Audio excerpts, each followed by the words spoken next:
Nous sommes mardi 24 décembre, veille de célébration de Noël. Mesdames et messieurs, bonsoir et bienvenue dans ce journal. Le président de la République continue de recevoir les vœux des différents corps du pays. Hier, c'était au tour des présidents d'institutions, des autorités administratives indépendantes. Une cérémonie de présentation de vœux qui a permis au chef de l'État et à ses interlocuteurs d'aborder la situation de notre pays et dégager des pistes pour que le Mali soit un État démocratique plus fort. On note aussi l'adoption d'un véritable statut de l'opposition proposé par le président de l'Assemblée nationale par intérim. Compte rendu, Mohamed Diarra. L'ombre de la crise sécuritaire et institutionnelle a pesé tout au long de cette cérémonie de présentation de vœux des chefs d'institution et des autorités administratives indépendantes au président de la République. Une crise qui a failli ébranler les fondements de l'État. Les interlocuteurs du président de la République ont salué la solidarité internationale qui a permis le retour de notre pays à la normalité constitutionnelle avant de décliner leur vision pour l'année 2014. Parmi les doléances formulées par le président de l'Assemblée nationale et celui de la Cour suprême, l'amélioration des conditions de vie des membres des institutions qu'il dirige, ce qui passe par l'acquisition de nouveaux locaux et d'outils adéquats de travail. Et Younouss Touré de parler de l'adoption d'un véritable statut de l'opposition. Nous verrons en sorte de faire en sorte que le Mali ait une assemblée digne de sa démocratie. Inch'Allah. Des conditions de travail qui fassent qu'on ait une assemblée digne de ce nom, avec au moins capacité pour chaque député d'avoir au moins un bureau, un lieu de travail, un secrétariat. Vous avez souhaité que, au sein de l'Assemblée, la représentation nationale, il y ait une opposition engagée, critique, constructive. Cette opposition soit visible dans l'hémicycle, qu'elle joue pleinement son rôle, en toute franchise, dans le respect des règles démocratiques. Tel est notre souhait.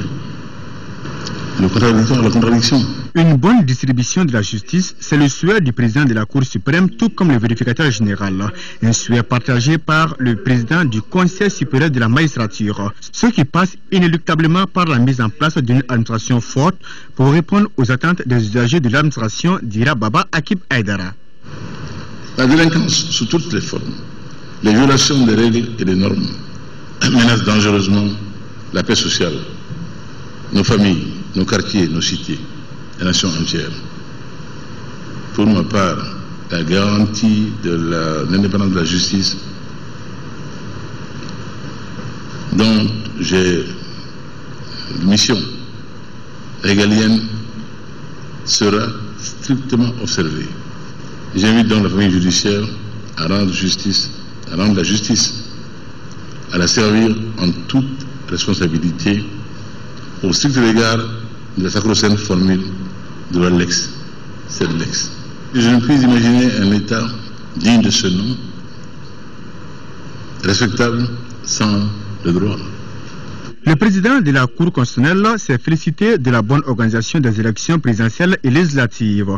Amadi Tamba Kamara a aussi salué l'introduction de la biométrie aux élections cette année, la régression du volume du contentieux électoral contrairement aux autres échéances avant de recevoir les encouragements du chef de l'État. Je me réjouis du professionnalisme et de l'esprit d'équité qui ont prévalu dans la gestion des élections. Et évidemment, nul n'est content quand il y a élection, surtout quand on perd. Telle est la loi des sociétés humaines. Mais en conscience, de manière rigoureuse et professionnelle, vous avez donné le meilleur de vous-même. Il faut le dire avec force. La paix sociale, la stabilité étaient largement tributaires de la qualité de vos travaux. S'il y a eu l'apaisement, si le monde entier a félicité notre pays pour sa sagesse, le calme, la tranquillité, la sérénité, la clarté, avec la transparence avec lesquelles les choses sont passées, cela vous est dû. La décentralisation est un facteur d'enracinement de la démocratie. Monsieur le Haut Conseil des collectivités, je pense que sous votre direction entraînante, le Haut Conseil fait un bon travail et continuera de le faire parce que j'accorde beaucoup d'intérêt à la coopération décentralisée. On ne s'en rend pas souvent compte, mais toutes ces coopérations au niveau des municipalités, des régions, forment un tissu qui fait un travail fabuleux. Souvent dans l'obscurité, souvent underground, mais qui est porteur, qui fait avancer nos zones rurales, le pays dans sa profondeur. Le président du Conseil économique, social et culturel a mis l'accent sur les attentes et les besoins des populations. Celles-ci ont pour nom la lutte contre l'insécurité, le droit à l'éducation, à la santé et j'en passe. Ces préoccupations sont contenues dans le recueil 2013 que son institution a élaboré. Il sera remis très prochainement au président de la République, ajoute-t-il. Une rencontre qui a permis au président de la République et ses interlocuteurs de jeter les bases d'un nouveau Mali, un vœu si cher au peuple malien. Le président de la République, chef suprême des armées, a aussi reçu hier les vœux des forces armées et de sécurité. Occasion pour parler de la situation sécuritaire du pays. Aujourd'hui, l'armée est en voie de restructuration pour permettre aux forces armées d'accomplir au mieux leur mission de défense de l'intégrité territoriale. Ce qui passera bien évidemment par l'élaboration et l'adoption d'une loi de programmation militaire qui est déjà en cours, nous dit Mohamed Diarra. Des armées. C'est une hiérarchie militaire requinquée à bloc qui a présenté ses vœux au chef suprême des armées. Une page sombre de la vie du Mali et de l'armée se tourne et une nouvelle se dessine pour donner à ce pays son honneur d'antan. Dans cette optique, des enseignements semblent avoir été tirés de la crise de 2012. L'heure est maintenant à la restructuration de l'armée. Des réformes majeures s'imposent qui couvriront l'amendement du corpus doctrinal, la réorganisation opérationnelle et territoriale des forces soutenues par la formation, l'instruction, la préparation opérationnelle des forces, de même que l'élaboration et ou la relecture des différents manuels et textes subséquents. Ces agissements ne produiront leurs effets escomptés qui reposent sur un ambitieux plan d'équipement et de réalisation d'infrastructures afin d'optimiser la capacité opérationnelle des forces et des services, le tout assorti d'une gestion rationnelle, une meilleure appréhension des ressources humaines à travers une gestion rationnelle des carrières, une gestion matérielle et financière vertueuse au cœur desquelles se situe la redevabilité, la réduction des comptes relatifs aux ressources qui nous sont mises à disposition par le contribuable malien. Ce qui est arrivé au Mali est la conséquence de la déliquescence de l'État, ouvrant ainsi une brèche dans laquelle se sont engouffrés des djihadistes et autres terroristes. Pour le président de la République, cette humiliation ne se répétera plus dans un pays de grande histoire. Nos exigences sont des exigences tangibles de sécurité intégrale. Général, vous l'avez dit, notre nation ne doit plus jamais plonger dans les ténèbres et dans le désespoir. Elle n'était pas que dans les ténèbres, notre nation. Elle était dans l'humiliation, vous l'avez dit. Elle était dans la perte totale d'estime de soi, self-estime. Elle était devenue la risée du monde. Une menace contre ses enfants, une menace contre ses voisins. Plus jamais ça. Plus jamais ça. Plus jamais ça. Tous les enseignements des insuffisances et fautes constatées seront tirés. Les forces armées et de sécurité sont considérées comme le principal rempart de la nation contre ce genre de menaces. De la même manière, elles constituent un instrument de la démocratie. C'est pourquoi aucun sacrifice ne sera de trop pour permettre à la Grande Muette de mener sa mission avec efficacité, celle de défendre l'intégrité du territoire, rassure le chef de l'État. L'appui de la nation malienne, à travers la loi d'orientation et de programmation militaire, en cours d'élaboration, ne fera pas défaut. Rien ne sera de trop pour préserver la sécurité et la quiétude de nos concitoyens. Rien. Le chef suprême des armées se dit ouvert au dialogue et pour lui, tout est négociable sauf la partition du pays. L'armée, pour sa part, continuera sa mission de stabilisation des régions du Nord et de collaboration avec les forces servales et de l'aménagement, auquel il a rendu un hommage mérité. Qu'il n'y ait aucune confusion à ce sujet. Les forces servales ont servi le Mali loyalement. En devoir d'assistance à notre pays, elles ont donné le meilleur d'elles-mêmes. Elles continuent de le faire. Et elles ont payé le prix fort. Le tribut a été lourd.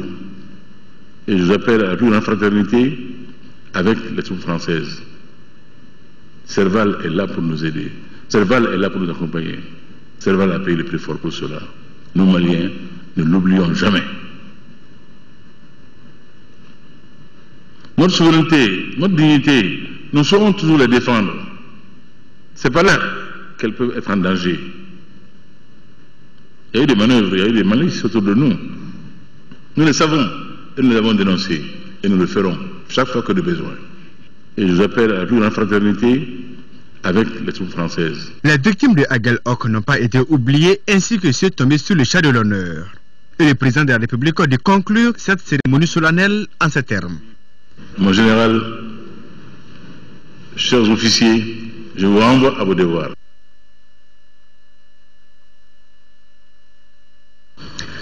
Le Conseil national de la société civile a également fait le déplacement du palais de Koulouba pour ses vœux. Une occasion pour cette organisation de partager avec le chef de l'État certaines préoccupations du moment, notamment la situation de Kidal, la crise scolaire ou encore l'emploi jeune. Pour le président de la République, la société civile doit être accompagnée dans son rôle de veille. Amadou Sangaré, cette fois-ci. Les questions se rapportant à l'école, à la santé, à l'eau potable, l'assainissement, à la bonne gouvernance, voilà entre autres sujets abordés par le Conseil national de la société civile lors de cette présentation de vœux au président de la République. L'école malienne reste toujours malade, malgré les diagnostics établis à l'issue du forum sur l'éducation et dont les solutions ne sont pas encore à hauteur des attentes. En ce qui concerne le domaine de l'eau et l'assainissement, la société civile ne comprend pas que le Mali compte encore plus de 1655 villages qui ne disposent pas d'eau potable, tandis que d'autres n'ont que faire. Excellence, Monsieur le Président de la République, en ce qui concerne le secteur de l'emploi, aujourd'hui le douloureux problème que rencontrent les familles maliennes, c'est le chômage des jeunes. Nous avons une détermination, ce gouvernement, à faire en sorte que les pratiques de mauvaise gouvernance, toutes les pratiques de mauvaise gouvernance cessent. Je n'en mettrai aucune dès lors que je la saurai. Vous changez ou vous dégagez. Il n'y a pas de mesure là-dedans. Je le dis, je n'ai pas d'aide là-dedans, mais nous savons le cap que nous avons fixé et où nous voulons aller pour ce pays. Pour la dignité de ce pays, pour l'honneur de ce pays, on n'a pas le choix. Et nous restons à votre écoute. C'est un partenariat. Vous êtes la sensibilité nationale. Nous avons un partenariat obligé au service du Mali. Dès l'instant où, par un biais ou un autre, dans tel autre secteur, vous voyez que l'ensemble national ne suit pas, vous avez mission, vous avez devoir d'alerte. Au cours de cette cérémonie, la situation de Kidal a été évoquée. Nous, forces vives de la nation, constatons avec amertume, depuis la libération de Tombouctou et Gao, l'existence d'une zone de non-droit échappant au contrôle des forces de défense et de sécurité du Mali. Le Mali est un. Le Mali restera un et indivisible. La souveraineté du Mali n'est négociable en aucun cas. En aucun cas. Dialogue, oui, dialogue. Je ne suis pas fermé ni obtus. Sûrement pas. Je veux simplement qu'on ne tremble pas. On veut la paix et il faut qu'on avance à deux, dans le même sentiment. Et je dis simplement, je ne peux pas, moi, État légitime, légal, membre des Nations Unies, dont le principe cardinal est la souveraineté des États, reconnu principe intangible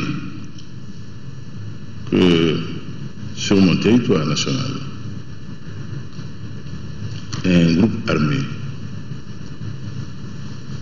se proclame tel, pose des actes de violence contre l'État normal, l'État régulier. Mais quel État suis-je? Quelle est la légitimité du combat de celui qui est armé face à moi sur mon territoire? Je dis non. Afin de permettre aux personnes vivant avec le handicap de participer effectivement au processus global de développement économique, social et culturel de notre pays, le chef de l'État a instruit au gouvernement de poser des actions concrètes, une question à laquelle il attache du prix. tous les bâtiments devront avoir des facilités d'accès pour les personnes handicapées. Tous les bâtiments.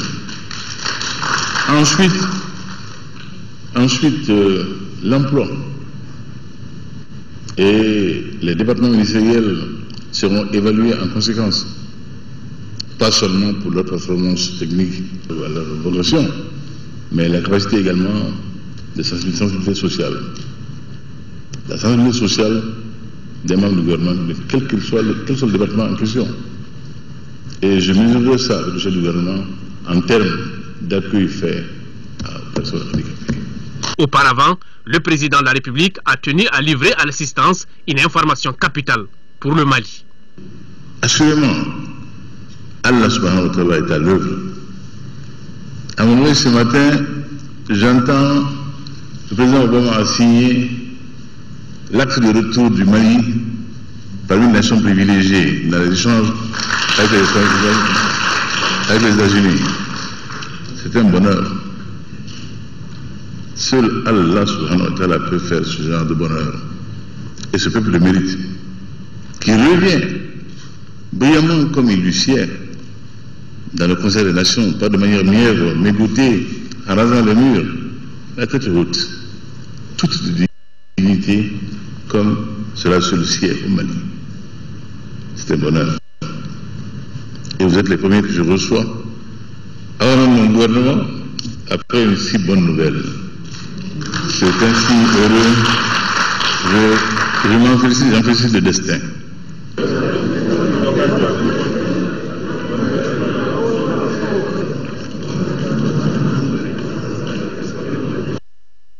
Après donc ce journal, vous pourrez suivre l'intégralité des présentations de vœux avec les institutions de la République et les forces de défense et de sécurité. Ce communiqué du gouvernement, le gouvernement de la République du Mali informe l'opinion nationale et internationale que les forces de sécurité nationales ont arrêté hier lundi 23 décembre aux environs de 16 heures dans la localité de Ouenerdem, dans le cercle de Gourmara-Rousse, l'ancien commissaire islamiste de la ville de Gao sous l'occupation des groupes terroristes armés. Membre influent du mouvement pour l'unicité et le cadre en Afrique de l'Ouest, Moujao, M. Aliou Mahaman Touré. L'intéressé qui se déplaçait à l'aide d'une moto Sanili dans la zone était au moment de son arrestation muni entre autres d'armes de guerre, de 2 téléphones portables et de denrées alimentaires. Aussitôt après son interpellation, les services compétents de sécurité ont ouvert une enquête. Le gouvernement remercie tous ceux qui ont contribué à l'arrestation de ce terroriste qui va désormais répondre de tous ses actes criminels devant la justice. Le gouvernement invite les populations à persévérer dans leur assistance aux forces de sécurité qui ne ménageront aucun effort pour assurer leur sécurité et celle de leurs biens. Je vous le disais dans les titres, c'est demain que la communauté chrétienne du Mali célébrera Noël. À cette occasion, dans son message de Noël, l'archevêque de Bamako a placé la fête de la Nativité 2013 sous le signe de la paix dans un monde fade et un monde sans goût. Propos recueillis par Laurent Diakité. Puissions-nous en ce temps de Noël, temps de la visite de Dieu à l'humanité, temps où Dieu fait le don de lui-même à l'humanité, puissions-nous, à l'occasion de la fête de Noël, au cours de la nouvelle année, devenir pour eux des véritables frères, des anges, des bergers, des rois, Simeon et Anne, dont la visite leur apporte la consolation et le secours dont ils ont besoin. Puissions-nous les rencontrer pour leur apporter des paroles de consolation, de paix. C'est le Dieu de paix, justement, que nous accueillons en ces fêtes de Noël.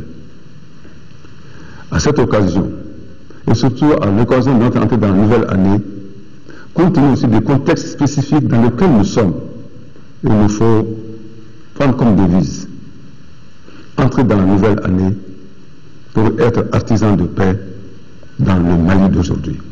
Cela est d'autant plus important que le monde dans lequel nous vivons, au moment où nous célébrons la fête de Noël 2013 et nous nous préparons à entrer dans l'année 2014. Oui, le monde, c'est un monde dans lequel les forces du mal, un monde où les enfants des ténèbres font la loi. Ils prospèrent, vivent dans un luxe insolent, arrogant, et leur langage. Ils vivent de la corruption, de la fraude, du mensonge, du brigandage, du pillage, de la tricherie, de l'endogamy. La loi du plus fort ou du plus rusé ou de celui qui a plus de relations s'impose comme la meilleure. Le juste est sur le point de trébucher et de faire comme eux.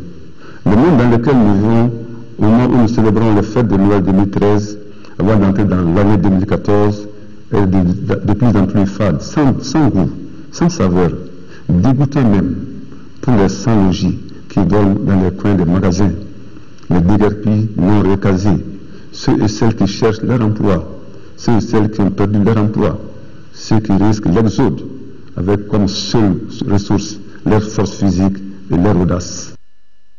Vous pourrez suivre l'intégralité du message de Noël de l'archevêque de Bamako après ce journal. Et le Mali, à l'instar donc de la communauté internationale, va célébrer demain 25 décembre Noël, la naissance de Jésus. À cette occasion, le ministre délégué auprès du ministre de l'administration territoriale chargé des affaires religieuses et du culte nous livre ici son message et il est au micro de notre reporter Inaba. Nous célébrons en cette nuit Noël.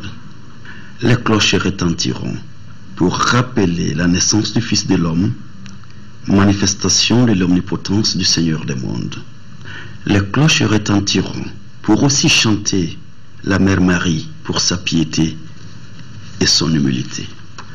Chers frères et sœurs en Jésus, vous qui croyez au livre révélé, en cette nuit de joie, nous devons de penser à l'enfant affamé, à la femme violée, aux chefs de famille désœuvrés, ici au Mali et partout ailleurs dans le monde. La souffrance de Jésus de Nazareth et son sacrifice nous imposent de bâtir un monde de paix, de justice et de solidarité. Chrétiennes et chrétiens du Mali, nous sommes un peuple croyant, tolérant, de par nature et de par l'histoire, un peuple pluriel. Aucune turpitude circonstancielle ne saurait compromettre ce vivre ensemble et ce pardon quotidiennement renouvelé, légué à nous par nos prophètes. Chers frères et sœurs en Jésus, ensemble œuvrons afin que notre foi religieuse serve de ciment à la reconstruction de notre chère patrie, dans l'unité et la paix est retrouvée. Nous sommes un, car nos frères, c'est nous-mêmes, disait l'Amené. Chers frères et sœurs en Jésus-Christ, en Jésus le Sauveur, Alléluia, bonne fête, au Sambé Sambé. Le 25 décembre, c'est évidemment le jour de Noël et comme vient de le dire monsieur le ministre délégué, les cloches retentiront dans quelques heures. Et chaque année, cette fête religieuse permet aux chrétiens, aux catholiques, aux protestants de se préparer activement. Quelle est la signification de Noël? Garibou Pérou est allé interroger certains leaders sur cet événement très important des chrétiens. Voici son reportage. Noël est le plus bel événement de l'année pour les chrétiens. Ils en profitent pour se rassembler à l'église pour prier et chanter Noël. En famille, ils se réunissent pour manger avec les amis. Tout cela est le reflet de l'adoration que les communautés chrétiennes ont pour ces jours si particuliers. Noël est une expression qui vient du latin natalis. Et quand on dit natalis, cela signifie naissance. Alors, dans un contexte spécifiquement chrétien, Noël est la commémoration de la naissance de Jésus-Christ le Sauveur. Dieu veut sauver l'humanité et il le fait avec la contribution des hommes. Et c'est pour favoriser cela qu'il leur a envoyé son Fils, afin que ce Fils, à partir de la vie et du témoignage qu'il va laisser auprès de ces hommes-là, comprenne que Dieu est avec eux. La nativité de Jésus coïncide avec la date du 25 décembre. Chaque année, quand cette date avance, les pensées des chrétiens se concentrent sur le Seigneur Jésus-Christ. Le nom de Jésus, c'est aussi Emmanuel. Et Emmanuel veut dire Dieu parmi nous. Donc c'est Dieu qui s'est incarné, qui vient sur terre, n'est-ce pas, pour rendre visite à l'humanité qui souffre. Adam et Ève ont désobéi à Dieu et le péché est entré dans le monde. Donc Dieu a pris l'initiative de venir aux hommes, aux humains, donc pour les arracher au pouvoir de Satan, au pouvoir du mal. Jésus est le Fils de Dieu pour les chrétiens. La venue du Christ dans ce monde est un moyen pour Dieu de s'approcher davantage de l'homme et amoindrir les péchés. De par sa naissance, il est cet enfant pur, parce qu'il est né d'une vierge. Jamais personne n'a osé parler comme lui lorsqu'il a demandé à Dieu le Père de pardonner à ceux, n'est-ce pas, qui étaient en train de le clouer sur la croix. Désormais, nous comprenons à travers la naissance de Jésus que Dieu est proche des hommes. Puisque le péché de l'homme est pardonné avec la naissance du Seigneur, les chrétiens du monde entier célèbrent cet anniversaire. Il symbolise l'amour du prochain et la paix universelle que les fidèles cultivent dans la quête du paradis. Le secrétaire général de la présidence de la République, au nom du président de la République, et le premier ministre Oumar Tatamli ont reçu en audience le directeur des opérations de la Banque mondiale pour le Mali, Ousmane Diagana, c'est son nom, et en fin de mission dans notre pays était allé donc faire ses adieux aux autorités maliennes qui n'ont pas hésité à féliciter M. Diagana pour son apport dans le cadre du renforcement de la coopération entre son institution et notre pays. Bourama Traoré. C'est une double audience avec un seul objectif, magnifier la coopération entre le Mali et la Banque mondiale. Le directeur des opérations de cette institution financière dans notre pays s'est entretenu avec le président de la République Ibrahim Boubacar Keïta et le premier ministre Oumar Tatamli. Ousmane Diagana est venu faire ses adieux aux autorités maliennes. Il était normal que je vienne rendre visite à M. le Président de la République, et mon très cher aîné, son Excellence Ibrahim Boubacar Keïta, pour le remercier et à travers lui le gouvernement et le peuple malien pour l'accueil qui m'a été réservé et pour toutes les facilités qui m'ont été accordées pendant ces 50 mois. Nous avons aussi justement fait le tour de notre coopération, surtout depuis donc son arrivée au pouvoir, et nous sommes très optimistes pour l'amélioration des conditions de vie des populations maliennes avec les nouvelles autorités. La coopération entre le Mali et la Banque mondiale date de 1963. De cette date en un jour, elle a investi plus de 1700 milliards de francs CFA dans notre pays. Cette contribution significative au développement du Mali est reconnue et appréciée par les autorités nationales, en première ligne les présidents de la République et les premiers ministres. Auparavant, le secrétaire général de la présidence de la République avait reçu en audience le représentant résident de l'Agence de coopération internationale de la Corée. Les deux personnalités ont échangé sur la prochaine visite du président de l'Agence coréenne de coopération prévue au mois de janvier. Voilà que les images nous disent que le directeur des opérations de la Banque mondiale a été effectivement reçu par le président de la République, Ibrahim Boubacar Keïta. Et restons avec la Banque mondiale pour dire que le gouvernement du Mali vient de signer 4 conventions avec l'institution de Washington. Le montant de ces conventions s'élève à plus de 121 milliards de francs CFA. Les documents ont été signés par le ministre de l'Économie et des Finances côté malien et bien évidemment le directeur des opérations de la Banque mondiale, Youssouf Diakité. Ces 4 conventions sont relatives au projet d'alimentation en eau potable de Bamako à partir de Kabbalah, au projet de reconstruction et de relance économique. À cela, il faut ajouter le projet de gestion des ressources naturelles et changement climatique, celui du système hybride d'électrification rurale. Nous sommes concernés essentiellement donc, par le projet système hybride pour l'électrification rurale, donc un projet donc, qui a pour objectif d'augmenter, d'accroître le taux d'accès à l'énergie moderne au niveau du monde rural. C'est d'aider le Mali à disposer de financements pour faire face aux besoins des régions affectées directement ou indirectement par la crise. C'est justement de reposer les jalons pour une prospérité forte, pour une croissance inclusive, qui sont aussi les conditions pour la stabilité et la paix durable dans le pays. De 2010 à maintenant, une vingtaine d'opérations ont été approuvées au niveau de la banque.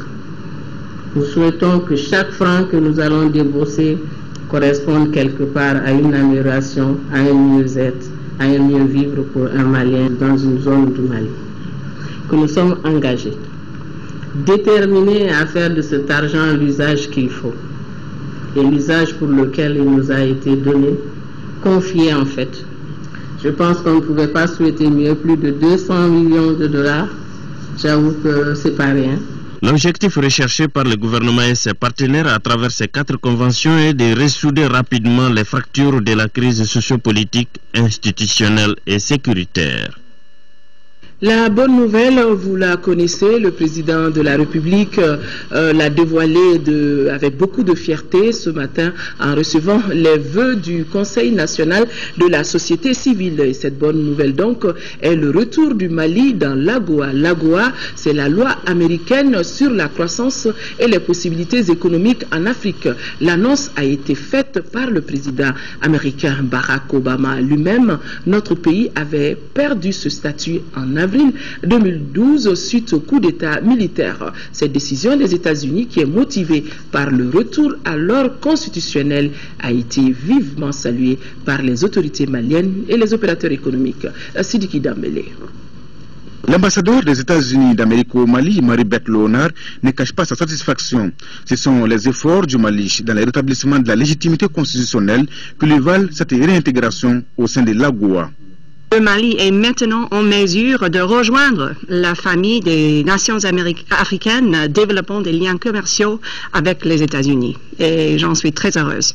À travers l'Afrique, l'AGOA a parvenu à des résultats vraiment mesurables en augmentant le commerce dans les 2 sens entre les États-Unis et l'Afrique subsaharienne à plus de 72 milliards de dollars en 2012 et en diversifiant l'éventail des produits commercialisés. Dans le temps, par exemple ici au Mali, les artisans et des industriels ont vendu par le passé des sards et des bracelets fabriqués localement aux géants détaillants, le supermarché Walmart, et on exportait des objets d'art uniques à d'autres boutiques. La décision des États-Unis d'Amérique a été vivement saluée et par les organes chargés des procédures d'exportation et par les opérateurs économiques maliens qui entendent profiter énormément de cette réintégration. Nous sommes très heureux, en effet, ça va être un facteur déclenchant pour la relance de nos exportations vers les États-Unis. Comme vous le savez, nous avons été éligibles sur l'AGOA depuis l'an 2000, mais à vrai dire, nos exportations n'avaient commencé qu'à partir des années 2006.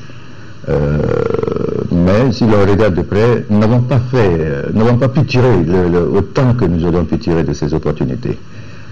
L'AGOA qui couvre 6 000 produits, n'est-ce pas, de tous les secteurs d'activité. Nous n'avons pu, en ce qui nous concerne, tirer profit que par rapport à, disons, à l'or et puis aux produits d'artisanat.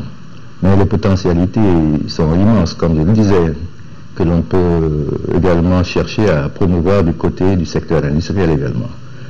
Le contexte est absolument favorable. Le retour de l'AGOA au Mali est quelque chose de salutaire parce que nous allons en profiter pour tirer les leçons du passé.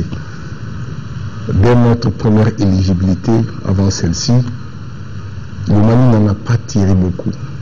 Du fait que nos artisans principalement, nos produits artisanaux et souvent semi-transformés, les produits locaux transformés, n'arrivaient pas dans une grande quantité à satisfaire les critères de qualité, de normalité du marché américain. Cela fait que l'artisanat malien et certains produits maliens n'en ont pas beaucoup profité. Alors, ça tombe bien, je dirais, cette fois-ci, parce que la Chambre de commerce a réformé son centre de formation. Nous allons y avoir une filière de formation aux techniques et métiers d'artisanat qui permettront aux artisans de produire maintenant suivant des normes industrielles, suivant les standards internationaux également. C'est la seule solution pour nous permettre de tirer le plus grand profit de cette opportunité du marché géant américain.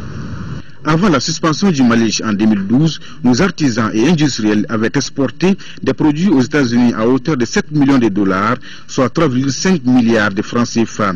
Un chiffre en deçà des attentes qu'il va falloir revoir à la hausse. La décision de réintégration du Mali prise par Barack Obama sur avis du département d'État est applicable à compter du 1er janvier 2014.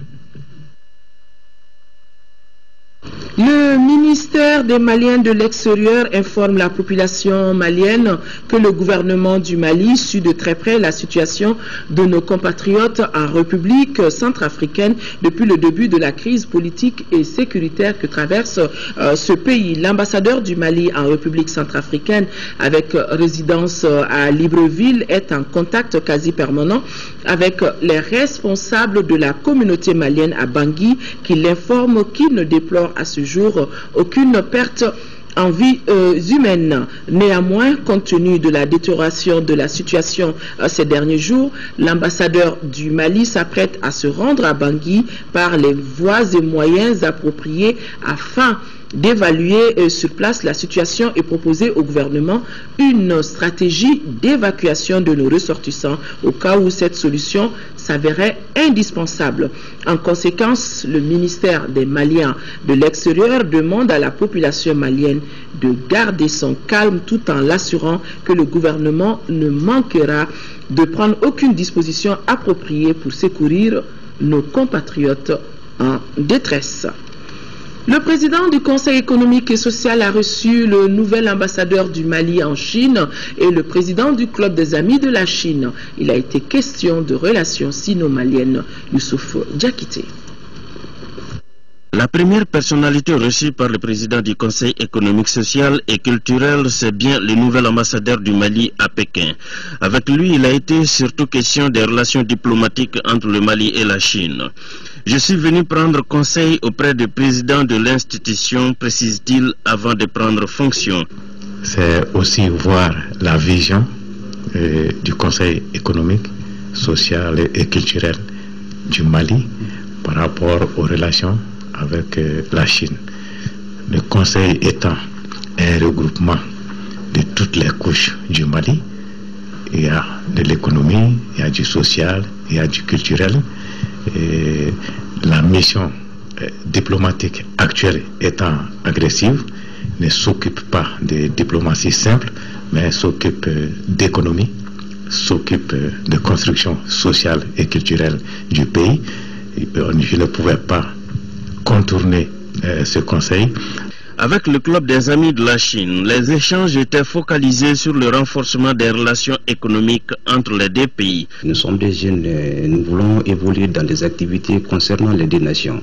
Et il est très normal aussi de passer par les conseils économiques et voir leurs conseils afin que nous puissions vraiment prendre comme ça se doit et faire les choses comme ça se doit également. Nous comptons organiser bientôt dans les jours à venir une foire pour les produits chinois, c'est-à-dire les unités de transformation. Alors, mais pourquoi vous faites la promotion des produits chinois alors qu'il y a des produits au Mali? C'est de montrer aux Maliens que les Chinois ont la technologie, nous aussi on a la matière.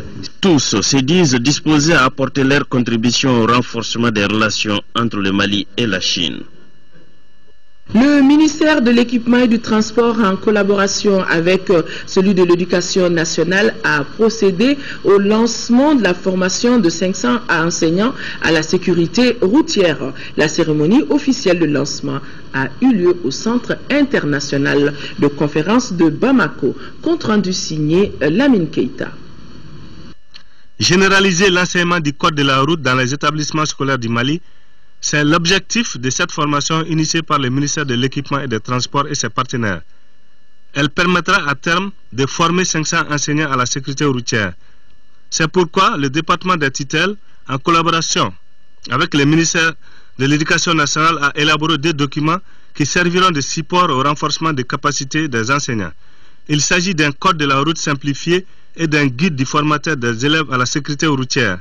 La formation à l'endroit de 500 enseignants a été envisagée aujourd'hui, c'est la mise en œuvre. Nous ne doutons point, Madame le ministre de l'Éducation, que vous allez nous aider en compagnie des autres ministères, je veux dire la justice, la sécurité, pour pouvoir généraliser l'enseignement du code de la route. Le ministre de l'Éducation nationale a insisté sur la nécessité d'introduire dans notre système éducatif l'éducation à la sécurité routière pour réduire les accidents sur les jeunes qui sont les plus exposés. L'éducation à la sécurité routière est d'autant plus urgente que pour la majorité des enfants et des jeunes, la marche à pied demeure le principal mode de déplacement, tant pour des raisons scolaires que pour des motifs personnels. À la fin de la cérémonie, le ministre de l'Équipement et des Transports a symboliquement remis à ses collègues de l'Éducation et de la Justice un lot de documents sur la sécurité routière. Restons au Centre international de conférence de Bamako pour signaler l'ouverture des festivités marquant les 50 ans du syndicat national de l'éducation et de la culture SNEC. Une cérémonie qui a été présidée par Madame le ministre de l'Éducation nationale avec à ses côtés son collègue de la culture. Compte rendu Isaac Tchenou. 50 ans au service de l'éducation et de la culture, ça se fête. Le CICB a été choisi à cet effet par le syndicat national de l'enseignement et de la culture SNEC pour le lancement de ses activités. Avec comme devise unité, solidarité et action, le SNEC, au dire de son secrétaire général, a toujours été au carrefour des événements marquant la vie du Mali indépendant et démocratique. Toutes les conquêtes pour la liberté syndicale, pour la justice, la démocratie, la paix et les droits humains les plus fondamentaux figuraient dans les résolutions des différentes instances de notre syndicat. C'est dire, camarades, que votre organisation, j'allais dire notre organisation, est une fierté pour l'UNTM, pour le Mali. Syndicat de dialogue et de construction, le SNEC est le premier à fêter ses 50 ans parmi les syndicats du Mali. Je sais que nos relations de partenariat n'ont pas été toujours des plus aisées de part et d'autre. Mais je sais aussi que jusque-là, les conclusions qui en sont issues ont été les plus heureuses pour le grand bonheur de l'école malienne, de la jeunesse malienne, de la culture malienne. Et je félicite les responsables de ce syndicat qui ont eu l'idée de fêter cet anniversaire. Je sais que parfois il y a des moments durs, mais je sais que cela va se faire dans la correction la plus totale et dans la compréhension. Et vraiment, je souhaite plein succès à vos travaux. Pendant 3 jours, les militants responsables du SNEC vont s'entretenir sur la vie du syndicat et faire des projets sur l'avenir. Beaucoup d'activités pour Madame le ministre de l'Éducation nationale qui vient de remettre un important lot de jouets aux enfants du cercle de Bougouni. Coût total de la donation, 45 millions de francs CFA entièrement financés par l'ONG Born Fonden. Il s'agissait d'aider les enfants des centres d'éducation et de développement pour la petite enfance à la veille de Noël. Fatoumata Kone. Offrir des cadeaux aux tout-petits et célébrer dans la communion font partie de l'esprit de Noël. Pour donner cette joie aux enfants, le ministre de l'Éducation nationale a remis un important lot de jouets aux tout-petits des centres d'éducation et développement pour la petite enfance CDPE du cercle de Boukouni. Des jouets répartis entre les CDPE de Yanfolila, Djoïla et Sido. Coût total des jouets, 45 millions de francs CFA. Jeunes enfants aiment manipuler, palper, classer, détruire, explorer constamment. Parents, c'est d'offrir aux jeunes enfants des opportunités de jeu par l'amélioration de leur environnement ludique. Cette donation a été rendue possible grâce à l'appui technique et financier de l'ONG Born Fonden, un partenaire qui s'implique depuis quelques années déjà dans la construction des centres d'éducation, la prise en charge nutritionnelle, entre autres. Nous avons aidé les communautés à construire 114. Et ce sont des cadres dont le Fonden ne fait pas que le CDPE. Nous investissons beaucoup dans les jeunes. La ministre Berthe et sa délégation ont visité d'autres centres construits par Born Fonden. Il s'agit de ceux de Sido, de Solo et de Keleya. La délégation a pu assister à la montée des couleurs par les tout-petits de ces localités. Auparavant, la ministre a planté un arbre de sapin au CDPE de Sido. Partout où la délégation est passée, Mme Berthe a remis une enveloppe symbolique. Une façon de contribuer au goûter de ses enfants. La 22e session du conseil d'administration du Laboratoire national de la santé s'est tenue ce matin ici à Bamako. Les sujets abordés au cours de cette réunion sont entre autres l'adoption du procès verbal de la session précédente, l'examen du rapport d'activité ainsi que l'adoption du projet de budget pour 2014. Rachel Tessougé. Le budget prévu pour le Laboratoire national de la santé pour l'année 2014 s'élève à plus de 752 millions de francs CFA. Au cours de cette année, la structure prévoit d'élargir son domaine d'accréditation au contrôle de la qualité des médicaments et des préservatifs. Notre ambition au regard de la sécurité alimentaire, nous voulons étendre ce domaine d'accréditation à d'autres paramètres microbiologiques que nous considérons pertinents encore. Une reconnaissance internationale de nos acquis en matière d'analyse, de contrôle. Nous voulons étendre cette compétence également dans le domaine du contrôle des qualités des médicaments et des dispositifs médicaux en 2014. Malgré le contexte de crise sociopolitique de 2013, le Laboratoire national de la santé a suivi son programme opérationnel. Il a surtout amélioré le niveau des ressources propres et le programme de renforcement des capacités. Les résultats sont assez pertinents dans le contexte global de la préservation de la santé de nos populations à travers votre contribution à l'amélioration de la qualité des produits alimentaires et des médicaments. Le Laboratoire national de la santé a pour mission de contrôler la qualité des médicaments, aliments ou toute autre substance importée ou produite en République du Mali. Sur plus de 1000 femmes dépistées en 2 semaines, 596 ont été déclarées positives et référées vers les services compétents. Tel est le bilan de la campagne de dépistage et de traitement du cancer du col de l'utérus qui vient de prendre fin dans le district de Bamako. Compte rendu Fademba Keita. 12 centres de santé communautaires, 6 centres de santé de référence et les 2 centres hospitaliers et universitaires, Gabriel Touré et Point G ont été les sites de dépistage des lésions précancéreuses et cancéreuses du col de l'utérus.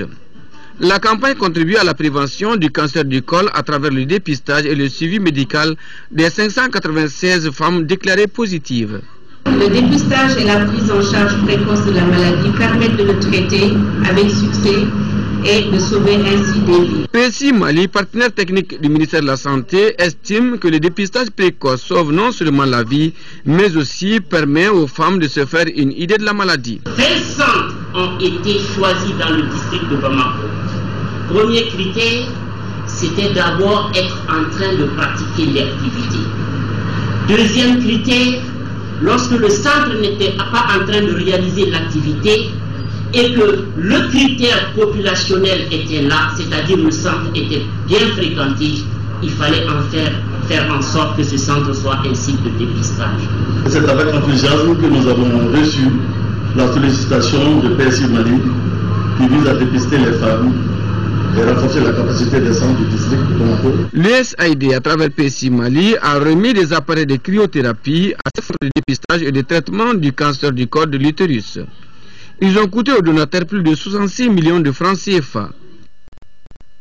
L'association malienne pour la promotion du Sahel, AMAPROS, et ses partenaires se mobilisent pour l'apaisement des esprits, sauvegarder la paix et promouvoir les droits des enfants et esclaves.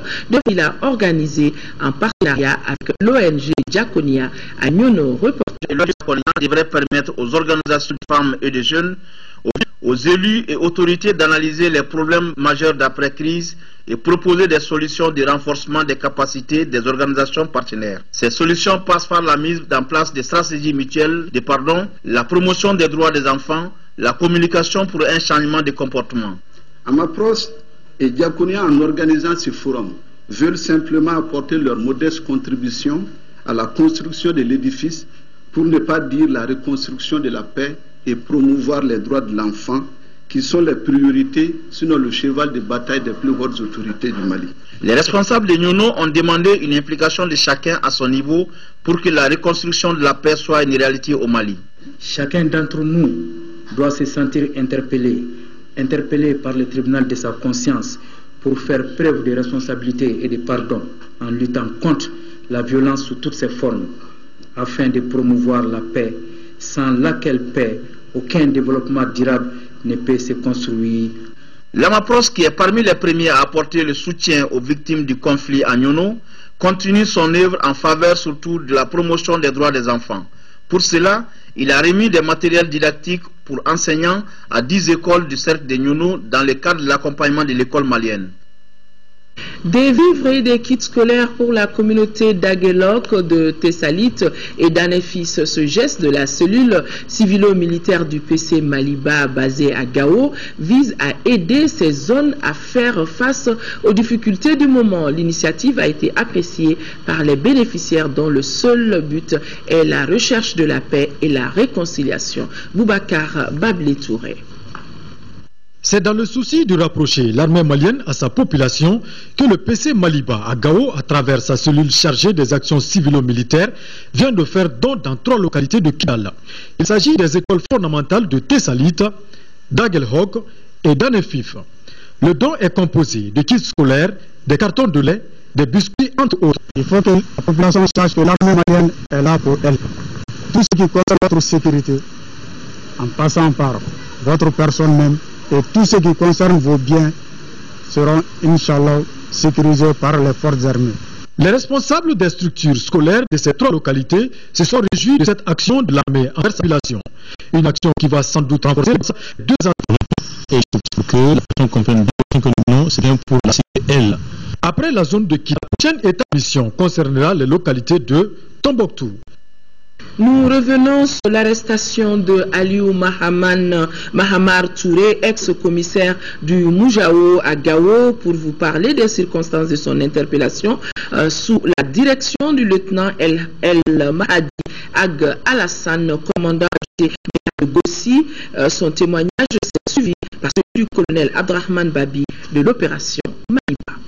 À base de renseignements, un détachement de l'itinéraire ici a procédé à une patrouille dans le secteur dans la commune de Winerdo, près du Mar de Medina, comme on a procédé à l'arrestation. Touré, du Moudjao, il était ici, à l'heure où il était ici dans la ville de Gao. Encore une fois, donc c'est lui qui a été interpellé hier. En 5e région, une pirogue a chaviré hier lundi. C'était à Dagawomina, dans la commune de Kounari, cercle de Mopti. La pirogue avait quitté le village de Kotaga pour Tongorogo avant d'être retournée par une vague près du hameau de Londena. Le bilan est de 4 corps repêchés, 1 disparu et 2 rescapés. Les autorités régionales ont été sur les lieux pour voir ce qui s'est effectivement passé, nous dit Mustapha Doubia. Une pirogue qui a quitté le village de Kotaga pour se rendre à Tongorongo s'est renversée au niveau du village de Dagawomina dans la commune de Kounari, près du hameau de Londena. Bilan humain, 4 corps repêchés, 1 disparu et 2 rescapés. Je vais d'abord présenter les condoléances. Nous demandons encore une fois avec insistance, et surtout les propriétaires, les PINAS, les transporteurs, de prendre, de se munir des dispositions qui permettent, au cas où vraiment de tels accidents arrivent, qu'on puisse avoir des solutions de secours.